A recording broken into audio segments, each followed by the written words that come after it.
everyone, welcome back to my channel. I'm the City Witch. So I've got an exciting new oracle deck here that I purchased using some Christmas money. I've actually spent all my Christmas money on tarots and oracles this year, guys. So there's probably going to be quite a few of these reviews coming your way, so be prepared. But this is the first one that arrived. I ordered this from Amazon and it arrived next day delivery, so really quick. It cost me £15 to buy, and it's called the Elemental Oracle by Stacey DeMarco. Now, this is a new deck that only came on the market a couple of days ago in the United Kingdom, and it's a really interesting, unusual deck. Now, personally, the reason I was drawn to it is because I love working with the elements in my magic. That's one of the biggest factors of my witchcraft. The way I choose to do my spells and my rituals all incorporate the elements. But with this deck, what she's done is she's not just stopped at the elements, she's incorporated science and alchemy as well. And I have already glanced at this deck, guys, I'm not going to lie to you. I was really super excited when I got them yesterday, so I opened them and had a peek inside. And a lot of the cards incorporate astrology, planets, the cosmos, so there's a lot going on in these cards, guys. And I'm excited to show them to you and see what you think. First, I'm going to start by talking to you about the box. So the box is the average style box you get with most oracles, but I really like how she's incorporated this beautiful holographic silver around the box. It's really nice. And then on the back of the box, she says, our ancestors harnessed the power of earth, air, fire and water, lunar and solar, and the four directions. All of these have been key parts of pagan and witchcraft traditions for millennia.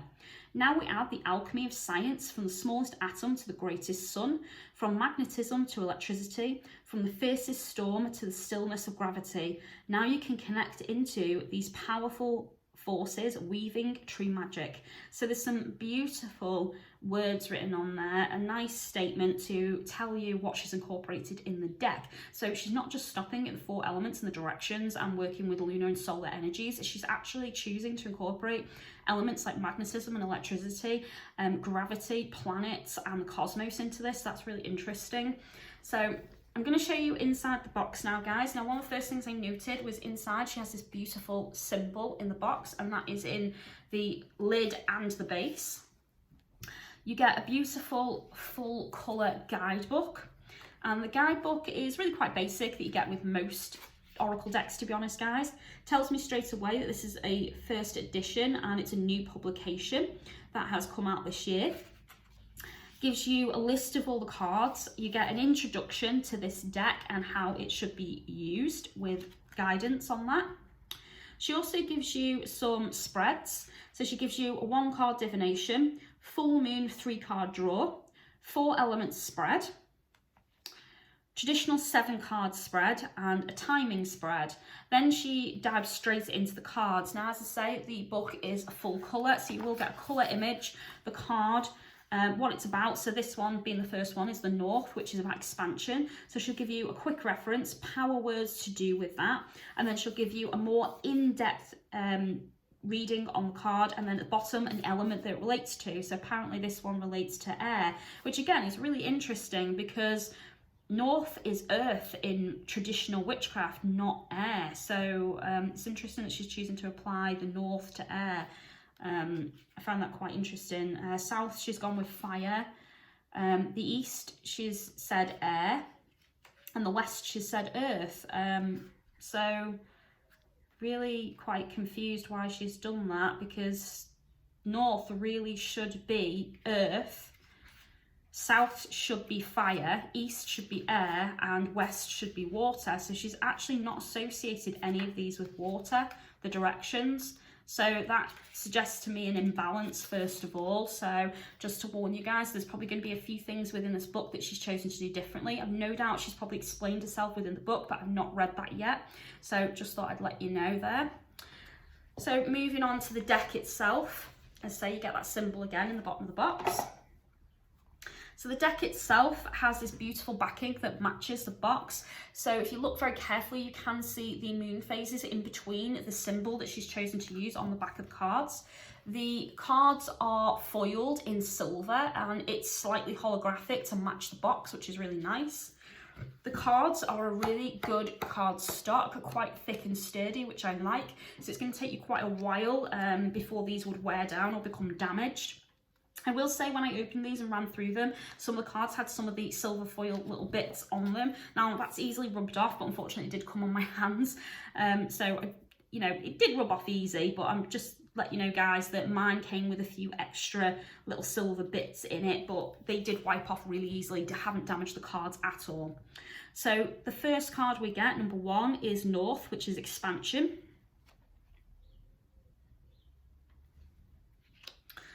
Number 2 is the South for adventure.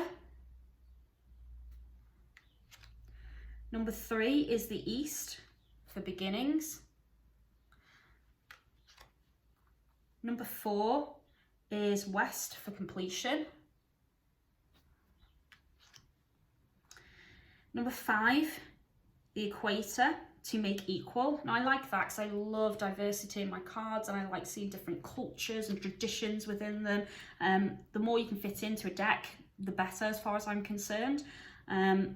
So I do like that, that's very nice.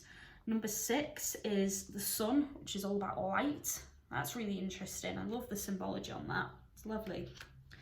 This one's probably my favourite card in the deck so far. I really like the way she's done this one. So this is number 7, the Moon, and this is all about darkness.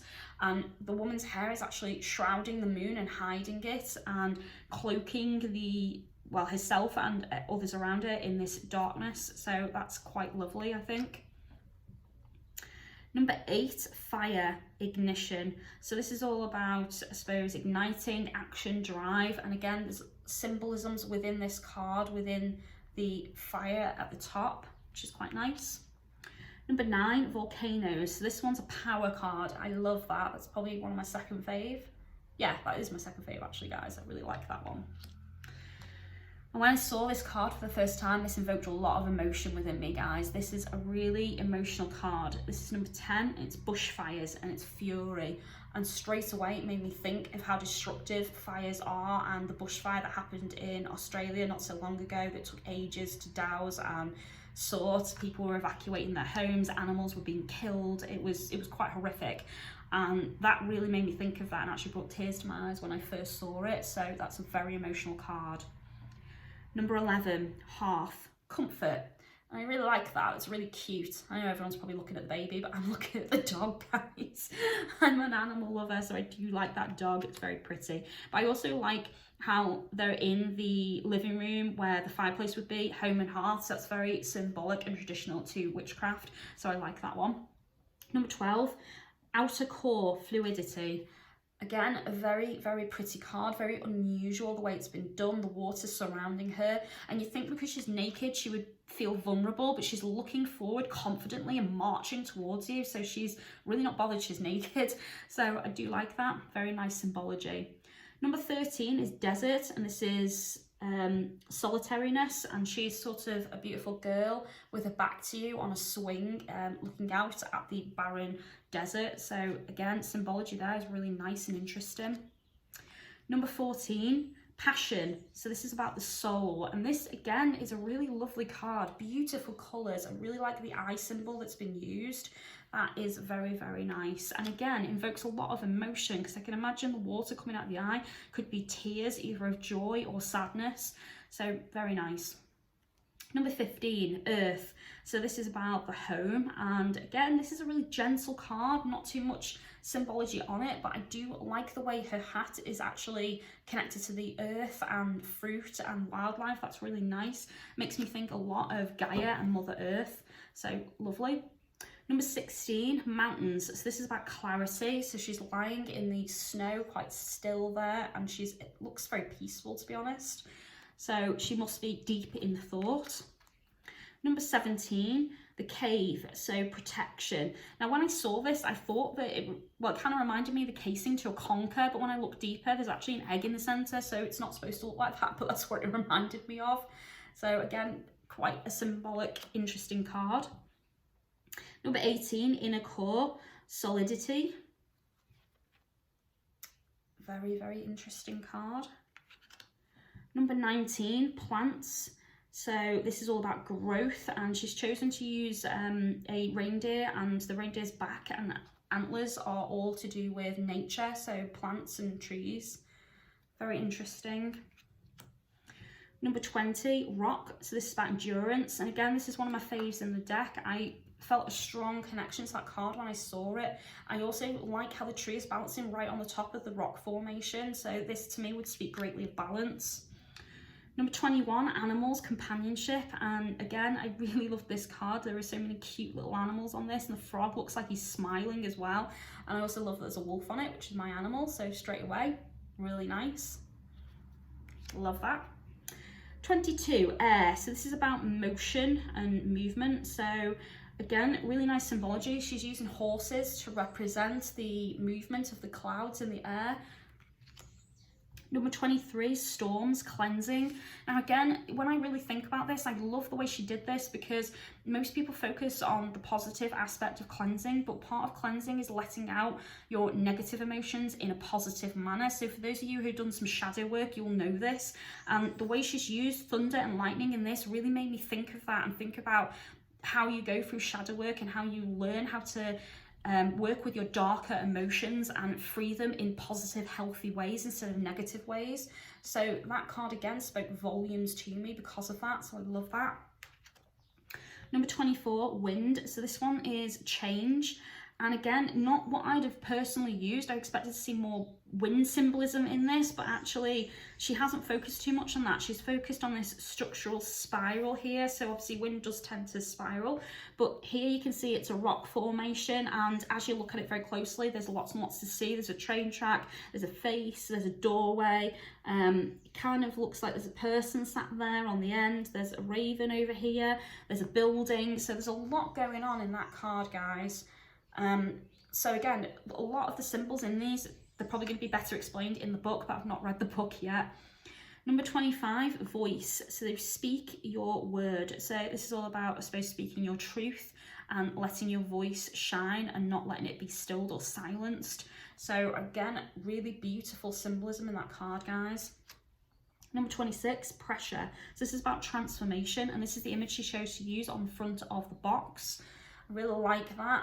Kind of reminds me of sound waves, and I don't know if any of you have seen Fantasia, the Disney movie, but that sound kind of, you know, there was a sound wave that was straight, and every time a noise would make, he would wiggle or move and he would change shape, and that kind of reminds me of that, the way that's been done. So I like that. Number 27, breath. So this one's about life. And again, not a symbolism I'd have personally chosen. Most people focus on the lungs, the chest, and you being able to breathe through your mouth or your nose. But on this, they've chosen to symbolize the heart, which obviously without your heart, you wouldn't be breathing because you'd be dead.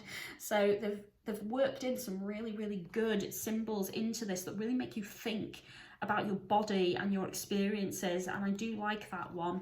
Actually, a friend of mine recently has just gone through major heart surgery. So when I saw that, it really made me think of him. So beautiful card.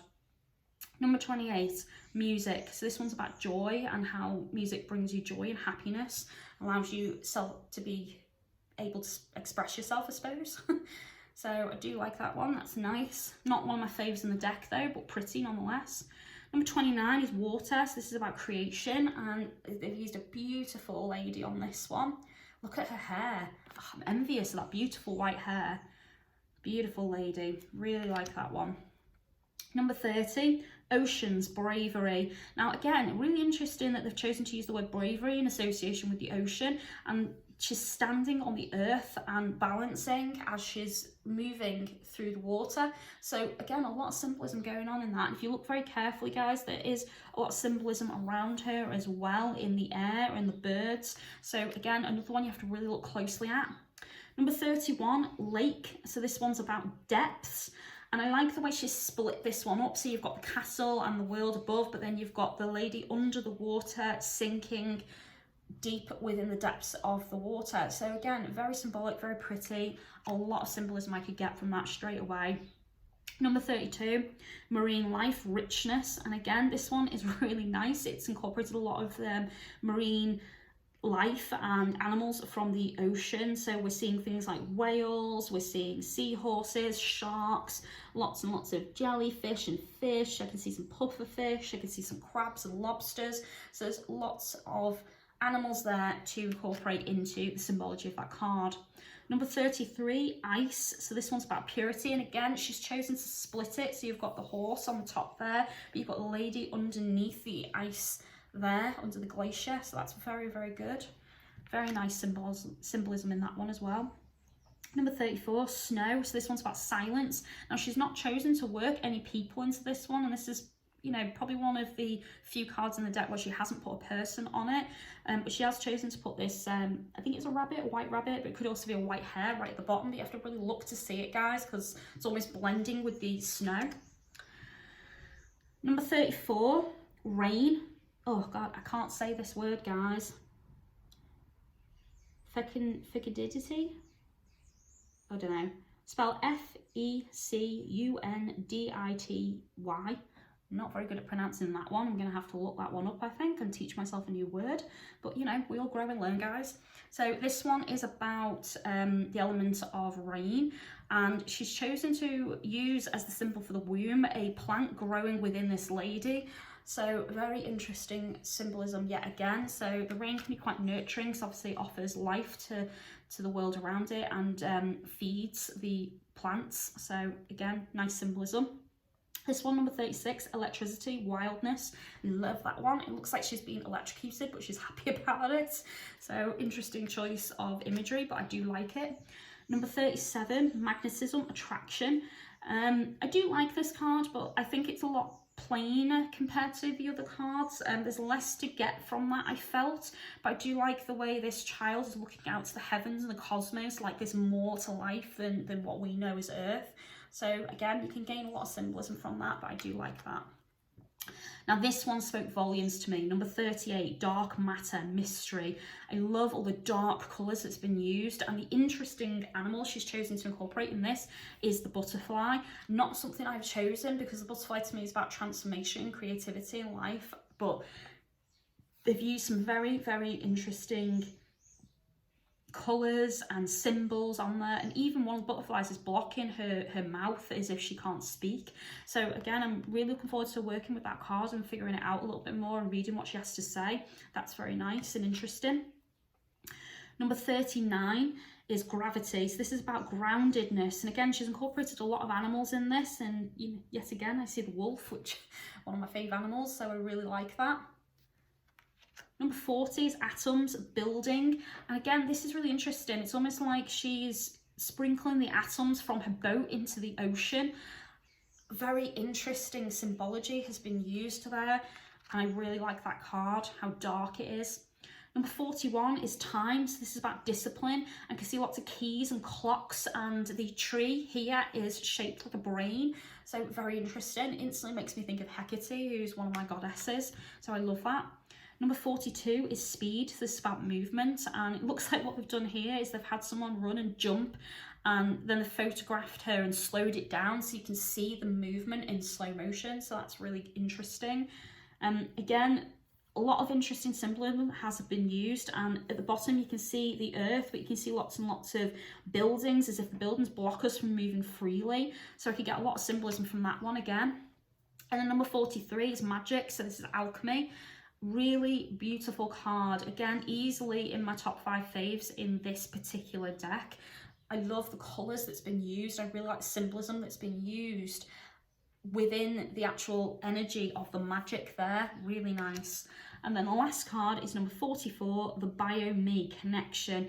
And again, a really interesting card, really beautiful artwork, and not something I've chosen. A lot of these, I'm honestly going to say, guys, is not symbols I'd have personally chosen or selected to represent some of these elements of forces within this deck.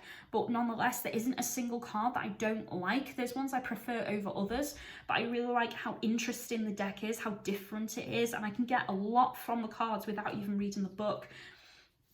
So overall, guys, that is the full deck, and it is a really pretty, beautiful deck. I've not worked with it yet, so I can't honestly give you an opinion on working with it and what I think. So I'm going to give it a cleanse and bless it, and then I'm going to start working with it, and maybe I'll do a smaller review for you guys and let you know what I think. But that is the full deck, so if you're interested in buying it, I would say it's really interesting. If you like your symbology and you like working to understand your cards and really connecting deeper to them rather than just glancing at them, then this is definitely going to be a deck for you.